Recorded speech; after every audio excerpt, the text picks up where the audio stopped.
Well, boy howdy, boys and girls, men and women of all ages and walks of life. Welcome once to the building inside of the garage. It's Wednesday here at Randy's Guitar Shop. Thanks, Robert. So, I had a meeting in the minds with a very good friend of mine. We were never bandmates, but we were in bands in our area. We played at so many of the same clubs, and we sat around for a couple hours just getting a kick out of the goofy stuff that happened in those days in the late 70s and the 80s and through the 90s. Anyways, he has a project. He's got plenty of guitars, and I think he's got a couple of other guitar projects going. So he caught on to my YouTube channel and he called me up and said, "Hey, I've got a guitar that it's been at this one guy's place for 3 years, and it's just never gotten past a certain stage, and the guy's just so busy." I guess he's kind of a famous bass maker. Beneventi, I think is his name. I've never heard of him, but that doesn't mean anything. Anyways, he did all the body shaping and the CNC work on here, and then just kind of let it sit. I'm sad because I don't have the neck. I let him take the neck back with him, and it's just stunning. It's got this multicolored fretboard on it, wood grains. It's just great, but it's no frets in it. I've never done a fret job, and I told him I was a little leery of that, being have never done it. So anyways, he decided to go ahead and take that back with him, and he's going to check into either getting it fretted by someone, hopefully in the local area, or, heck, you never know, maybe we'll just turn around and buy frets and try to do it ourselves. We're always up for an adventure, aren't we? I hope you're having a wonderful and a blessed day. Anyways, guys, here we are. I'm going to show you the body. Like I said, I'm sorry I don't have a neck for it. I could stick a fake neck on it just so you can see what's going on. But this is one solid piece of mahogany, and I kid you not, I think it's mahogany. This is heavier than any of the guitars completely put together that I own. This thing weighs a ton. It's got to be a good 9.5, 10 pounds all by itself. But I'm going to show you the end of it. Let's look real close, all of us together. You let me know in the comments if you see any seams in this thing anywhere. I see no seams. I believe this is one solid piece. Beautiful grain. Nice string ferrule holes. A lot better than I've ever done. So as you can see, it's all cut out and ready to go. Now we did a little bit of testing right here. There's some brown and some amber and a little bit of kind of a crimson red color, because we are going to do a little staining on this. We kind of talked about it, and he was kind of up in the air if he was just going to do anything but top coat it. And we decided we might go ahead with this, and I may talk to him again about it just before I commit myself to doing some staining on this thing. I'm not afraid of it, folks, but this is a beautiful quality piece of wood, and if it turns out somehow that he doesn't like it, that's going to be a very sad day. Anyways, guys, I love you all for watching the videos. If you haven't subscribed, please do so. Hit the old like button, give me a thumbs up if you like the content. Share the videos with your friends, and leave comments. I know this isn't really a big comment day today, but as you can see, this is a stunning piece of wood. Let's go ahead and raise the grain on it and see how it looks then.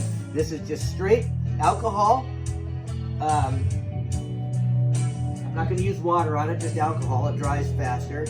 And we'll just go ahead and put a whole bunch of it on there, and you'll see how beautiful this piece of wood is. Are you ready? All right. Look at that. Holy mackerel. I'd almost leave it like this myself. And as I look at this, this isn't super open grain. It's open a little bit, but it's not a super open grain. Let me hold it up for you real quick. Sorry about the lint. They say lint happens. I've never done that to the sides. Maybe if I do the back, let's put a little more alcohol on here. You have a drink? Anyways, just kidding, guys. We'll put some on the back, and we'll see if that raises some kind of a flag that there are multiple pieces of wood here. I just don't see it. So this is one solid slab. And, you know, maybe if Dave ever, or whoever this guy is that brought this guitar over, maybe if he gets a hold of the guy that actually made it, he will know what kind of wood it is. But it just seems like it's mahogany, but it's so heavy. Kind of crazy. I just can't find any seams in this thing anywhere. But that looks pretty cool, doesn't it? That's just a beautiful color. Anyways, guys, let's just bring a neck I got laying around over.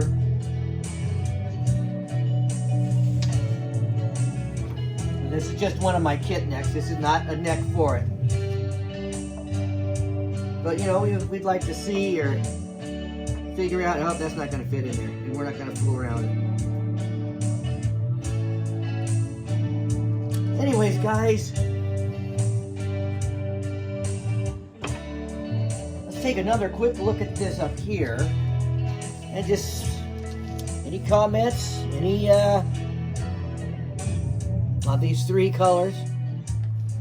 So what I'm thinking is we decide to do a very mild burst, you know, very, very close to the edge. And not a whole in-depth thing, the whole thing, you know, being like a real three-color sunburst like a Fender.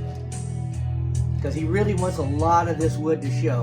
Now he's got a regular pickguard for it, which he may or may not use. We're thinking about a pearloid pickguard, you know, just regular classic silver white pearloid, which will look good. These are super fancy Tex-Mex or some kind of fancy pickup. Anyways, guys, that's kind of what I got going on today, and I'm going to start messing around with it as soon as I hang up the phone with you guys. That's number 73, I think, for your listening and dining pleasure, of course. Sounds a little bit like something else, but, you know, little parts of it. But as my friend and I were discussing the other day, you know, no matter how many different songs you write, I've written quite a number of songs. Not to say they were any good, but I have. We used to play them in the bands I was in. But anyways, you're almost always going to go back somewhere in history and find something that's very similar. So, you know, that's a little bit like you know, a TP type of song has a sort of a feel. You know, but, you know, it's not. But it's got some same chord type structures. Can't get away from that. Anyways, as we ramble on today, once again, I hope you're having a wonderful and a blessed day. Again, subscribe if you haven't already. Give me a thumbs up. And this is just a show and tell day for this body. And I am going to work on this. I'm not going to show you my Tri-Sonic, my Duo Sonic with 3 pickups. I've showed it to you a number of times, and it's right now re-drying. Again, I took a lot of the finish off. I think I showed that to you last time. And I got it top coated, and it looks great now. But it's, like I said, it still needs to dry up for a while. So that gives me a little bit of a window on this puppy. So let's do some puppy staining. I'll get back to you here about what I'm going to do with it in the future. I love you all for watching my videos. Thanks so much. And don't forget to pray for your country. No matter what country it is. Say your prayers for it. The world's in a strange and a weird place. Pray for the world. Pray for your friends that need medical attention, please. Let our thoughts and prayers go up to the Father. Anyways, guys, I'm not going to do any more today right now with this whole deal. I'm sorry if this is a video that's not interesting, but that's kind of the way it goes for today. But I'm going to start working on this in the next day or so, and I'll keep you in line, okay? I'll keep you informed. Once again, I love you all for watching videos. I will see you guys later in the next video. Bye-bye.